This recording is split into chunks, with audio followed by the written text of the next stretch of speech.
আসসালামু আলাইকুম ভিউয়ার্স, আমি মোহাম্মদ সোহেল রানা ব্রাইটওয়ে আইটির পক্ষ থেকে আপনাদেরকে জানাই স্বাগতম।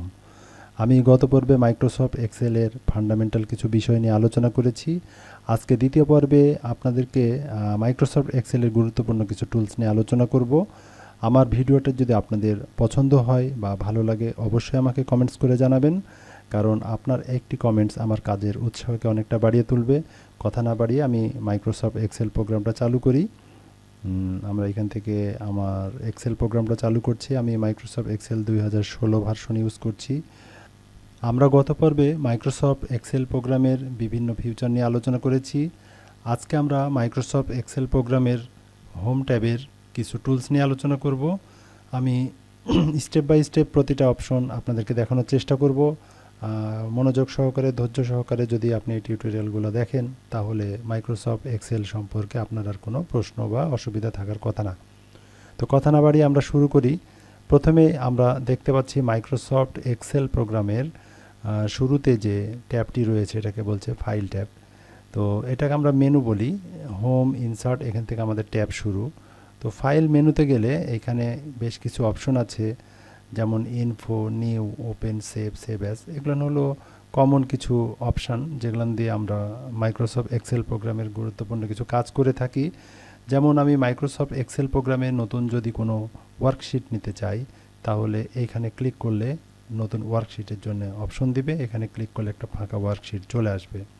ঠিক একইভাবে মাইক্রোসফট এক্সেল প্রোগ্রামে আগের তৈরি করা কোনো বা সেভ করা কোনো ফাইল যদি এখানে ওপেন করতে চাই, ওপেনে ক্লিক করলে এখানে লিস্ট দিবে, অথবা ব্রাউজে ক্লিক করে আমাদের ডকুমেন্টসের কোথায় আছে ফাইল, সে ফাইলটা এখান থেকে ওপেন করতে পারি। তো এগুলো কমন বিষয়। আমরা মাইক্রোসফট ওয়ার্ড যারা জানি, এগুলো বিভিন্ন প্রোগ্রামে একই রকম সিস্টেম বা একই রকম অপশান। ঠিক একইভাবে মাইক্রোসফট এক্সেল প্রোগ্রামে কোনো ফাইল সেভ করতে চাইলে এখানে সেভ করতে পারি, সেভ অ্যাজ করতে পারি, প্রিন্ট করতে পারি, শেয়ার করতে পারি। নর্মাল কমন কিছু অপশান রয়েছে। আমি এত নর্মাল বিষয় নিয়ে আলোচনা করে আমার ভিডিওকে লম্বা করতে চাচ্ছি না। আমি আপনাদেরকে আজকে দেখাতে চাচ্ছি হোম ট্যাবের যে রিবন রয়েছে, এখানে অনেকগুলো গুরুত্বপূর্ণ টুলস রয়েছে। এই টুলসগুলো সম্পর্কে আপনাদেরকে আমি তুলে ধরতে চাচ্ছি।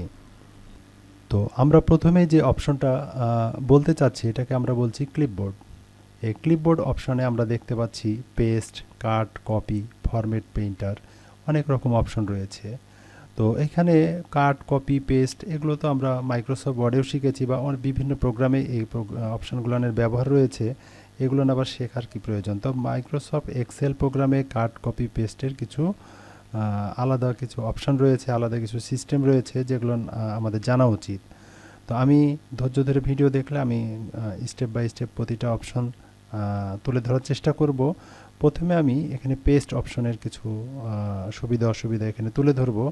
পেস্ট অপশনের কাজ করার জন্যে বা কাট, কপি এগুলো বোঝানোর জন্য আমার এখানে একটা ফরম্যাট দরকার।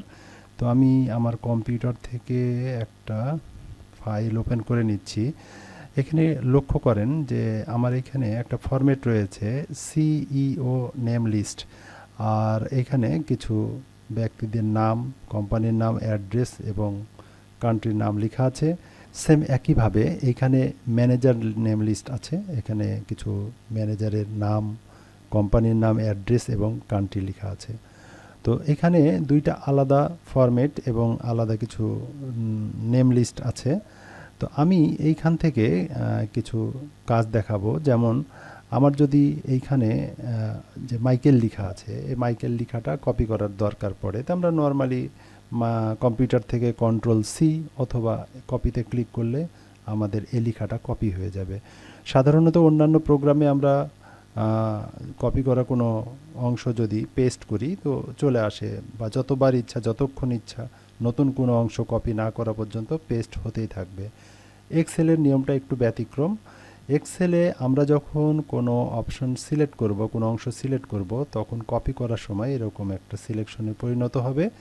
এই সিলেকশন থাকা অবস্থায় যতবার আমরা পেস্ট করব কিবোর্ড থেকে কন্ট্রোল-V, অথবা আমরা এখানে পেস্টে ক্লিক করলে ওই লেখা চলে আসবে। এইটা সিলেকশন থাকা অবস্থায় যতবার যেখানে খুশি আমরা এই শিটের ভিতরে এই লেখাটা পেস্ট করতে পারবো। কিন্তু এই সিলেকশন যদি উঠে যায় বা এই সিলেকশন যদি না থাকে, তাহলে কিন্তু এই লেখা আর আসবে না। যেমন আমি এই লেখাটা কপি করে রেখেছি, পেস্ট করেছি, এখানে চলে আসছে। এখন কোনো কারণে আমি কিবোর্ড থেকে যদি এস্কেপ কি চাপি অথবা এন্টার কি চাপি অথবা এই ফাইলটা সেভ করার জন্য কন্ট্রোল এস চাপি, তাহলে আমরা লক্ষ্য করব যে এই সিলেকশনটা চলে গেছে। যেহেতু সিলেকশনটা চলে গেছে, এখন কিন্তু আমরা কোথাও আর এই লেখাটা পাবো না, অর্থাৎ পেস্ট অপশনটা দেখছি হাইড হয়ে গেছে। কন্ট্রোল ভি চাপলেও এই লেখা আসবে না বা পেস্টে ক্লিক করলেও আসবে না। তো এটাই হলো ব্যতিক্রম কিছু নিয়ম, যে মাইক্রোসফট ওয়ার্ড বা অন্যান্য প্রোগ্রামে যেমন আমরা কপি করার পরে যতক্ষণ ইচ্ছা এটাকে পেস্ট করতে পারি, কিন্তু এক্সেলে এটা ব্যতিক্রম, যতক্ষণ এটা সিলেকশন থাকবে ততক্ষণ এটা পেস্ট হবে, তাছাড়া পেস্ট হবে না। তো এইখানে আমরা আরও কিছু অপশন দেখব, যেমন কাট। আমরা মাইক্রোসফট ওয়ার্ডে কাট সম্পর্কে জানি যে আমি যদি এই মাইকের লেখাটা এখান থেকে কেটে অন্য জায়গায় নিয়ে আসতে চাই, তাহলে সিলেক্ট করার পরে কাটে ক্লিক করব। তো অন্যান্য প্রোগ্রামে কাটে ক্লিক করলেই দেখা যায় যে কেটে যায়, কিন্তু এখানে কিন্তু কাটবে না। এইখানে যখন আমরা পেস্ট করব, যে জায়গায় পেস্ট করবো ওখানে সেল পয়েন্টার নিয়ে পেস্টে ক্লিক করলে তখন ওইটা ওখান থেকে কেটে এখানে চলে আসবে। তো এইভাবে আমরা মাইক্রোসফট এক্সেল প্রোগ্রামে একবারই কাট করতে পারবো। আমরা মাইক্রোসফট ওয়ার্ড বা অন্যান্য প্রোগ্রামে কাট করলেও বেশ কয়েকবার পেস্ট করা যায়, একটা জিনিস একবার কাট করার পরে পেস্ট করা যায়, কিন্তু এক্সেল প্রোগ্রামে বিষয়টা সেরকম না, যে এটা কাট করবো এটা একবারই হবে, অর্থাৎ এখানে যেহেতু সিলেকশন নাই আর এই জিনিসটা পেস্ট হবে না। তো এইভাবে আমি ঠিক একইভাবে এটাকে কাট করে এখানে গিয়ে পেস্টে ক্লিক করলে চলে যাবে। তো নর্মালি এইটা কাট কপি পেস্ট আমরা তো আগে থেকে জানি। এখন এইখানে ব্যতিক্রম কিছু বিষয় রয়েছে, যেমন আমি এইখানে যদি মাইকেল লেখাটাকে কপি করি, তো কপি করার পরে পেস্টে গেলে এখানে ক্লিক করলে একটা অনেকগুলো অপশন দিবে। তো এর ভিতরে একটা অপশন আছে কি পেস্ট স্পেশাল। তো পেস্ট স্পেশালের কিছু এখানে সুবিধা রয়েছে। তো পেস্ট স্পেশাল সম্পর্কে বোঝানোর জন্য আমার এইখানে এই ফরম্যাটটাকে আমি সাজাতে চাচ্ছি, অর্থাৎ আমি যে ফরম্যাটটা লিখেছি এই ফরম্যাটটাকে আমি একটু প্রসেসিং করতে চাচ্ছি। তো এটাকে প্রসেসিং করার জন্য বা সাজানোর জন্য আমি প্রথমে এই লেখাটাকে সিলেক্ট করলাম। সিলেক্ট করার পরে এইখানে অ্যালাইনমেন্টে একটা অপশন রয়েছে, অথবা আমি এইখান থেকে পর্যন্ত সিলেক্ট করি। এখানে একটা অপশন রয়েছে মার্জ অ্যান্ড সেন্টার। এখানে ক্লিক করলে এখানে যতগুলান ঘর রয়েছে সবগুলোন ঘর একটা হয়ে যাবে, অর্থাৎ ভেঙে যাবে এবং লেখাটা এই ঘরের মাঝখানে চলে আসবে। এটাকে বলা হচ্ছে মার্জ অ্যান্ড সেন্টার। এখন আমি যদি মনে করি লেখাটাকে একটু বড় করব, এখানে ফন্ট অপশন রয়েছে, ফন্ট অপশনে এখানে ক্লিক করলে লেখাটা বড় হতে থাকবে, যত বড় দরকার এখান থেকে বড় করতে পারি। আমরা লেখাটাকে মোটা করব, এখানে ক্লিক করলে লেখাটা মোটা হয়ে যাবে, এখানে ক্লিক করলে লেখাটা আন্ডারলাইন হবে। এখান থেকে আমরা লেখাটার কালার চেঞ্জ করতে পারি, এখান থেকে আমরা ঘরের কালার চেঞ্জ করতে পারি। এইভাবে আমরা এই লেখাটাকে যেমন সাজালাম ঠিক একইভাবে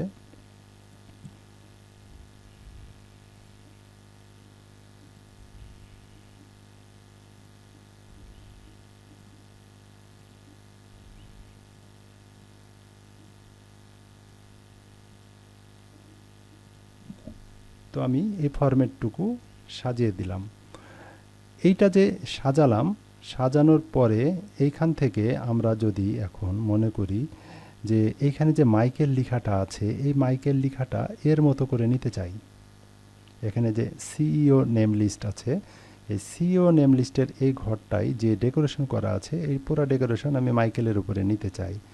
এই ক্ষেত্রে আমরা এই লেখাটাকে জাস্ট কপি করব। কপি করার পরে মাইকেলে ক্লিক করে এখন যদি আমরা এখান থেকে স্পেশাল চলে যাই, পেস্ট স্পেশাল, তাহলে অপশন দিবে।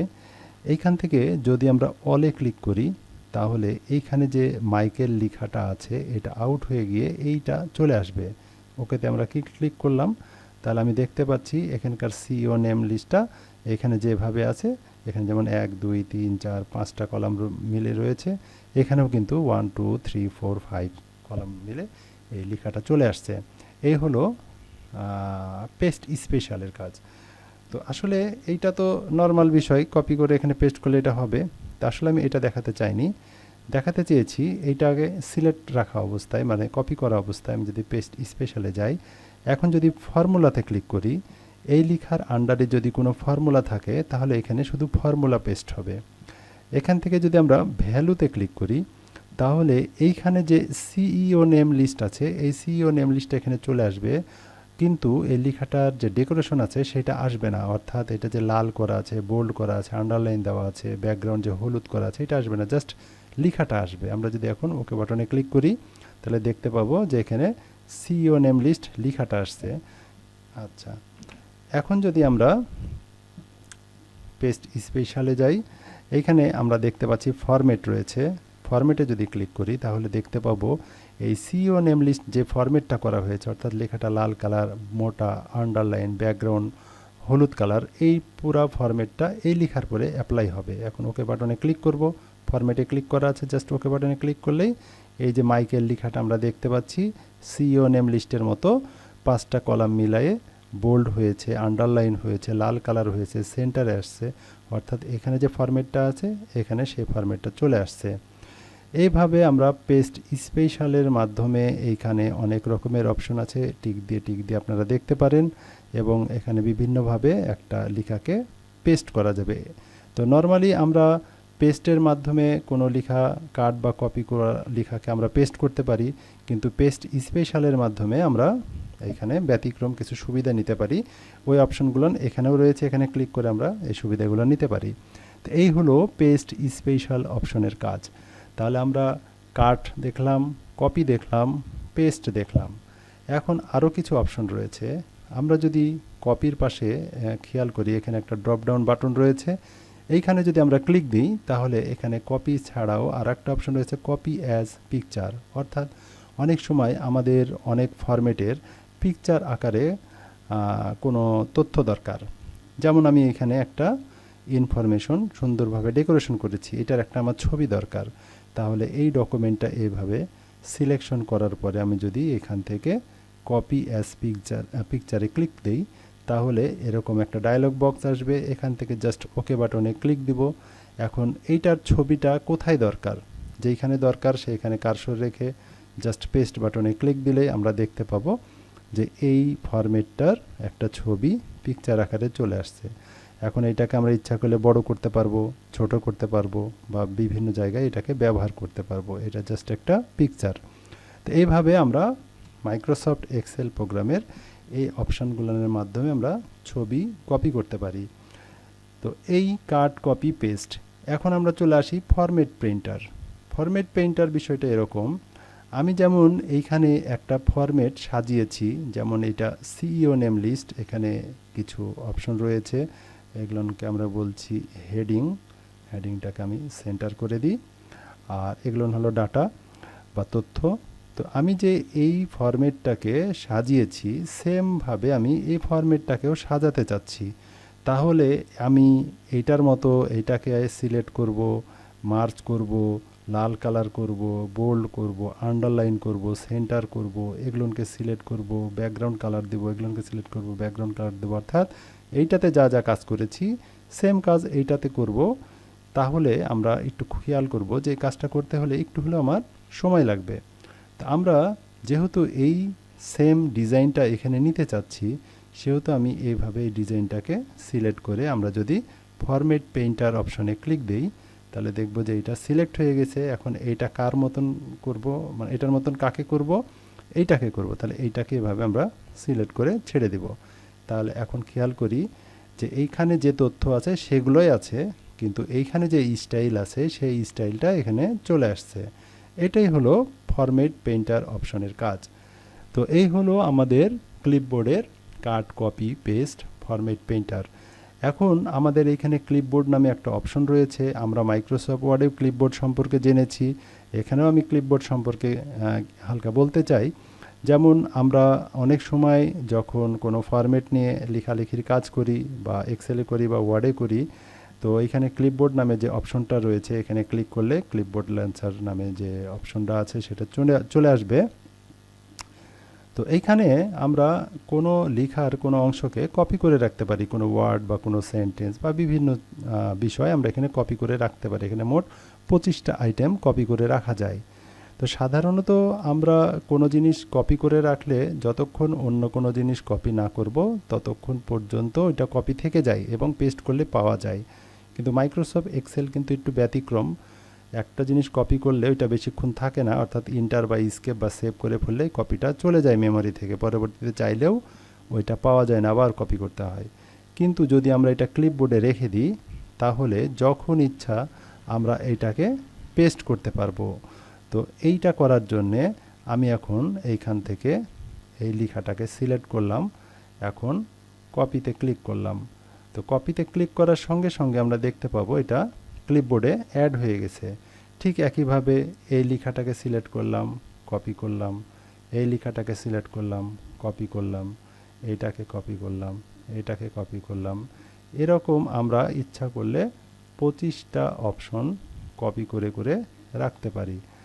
এখন যে বিষয়গুলো আমরা কপি করে করে রেখেছি, এই বিষয়ের ভিতরে কোনো জিনিস যদি আমাদের দরকার পড়ে, সাপোজ আমি এইখানে এই নামটা নিতে চাচ্ছি, তাহলে এখানে ক্লিক করার সঙ্গে সঙ্গে ওইটা এখানে চলে আসবে।